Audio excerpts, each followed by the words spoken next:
we have to do this together. I think at the bank and at IFC, we used to really look at individual projects, and we would invest in a renewable energy project here, a wind project here, or an energy efficiency project. And we realized that with the time that we have to solve this problem, 2020 is around the corner, and that's when we need to start bending that curve. And so we really need to look at it more holistically through partnerships as transforming markets, transforming what we're doing. So for an example, the built environment, this is where a lot of emissions come in cities, or in the buildings, and heating these buildings, lighting these buildings, cooling these buildings.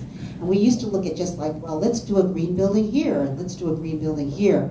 And now we're looking at it as how do we change the whole ecosystem of how we build buildings.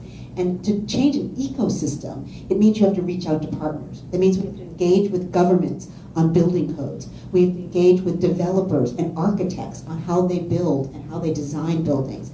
We need to engage with the banks in terms of how they finance, and can they offer new financial products for green mortgages or green construction finance.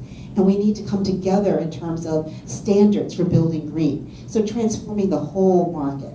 And I think we have to have that mentality now of how do we partner. And this is exactly what you were just talking about. How do we look at the entire ecosystem? How do we move not just one piece of it, but how do we move the total piece? And that's the only way we're going to do this in the time that we have. So when you're out there in the world thinking about your projects, really try to think about what ecosystem do I sit in, and how do I move that? How do I reach out to others in that ecosystem to move the entire system and not just one piece?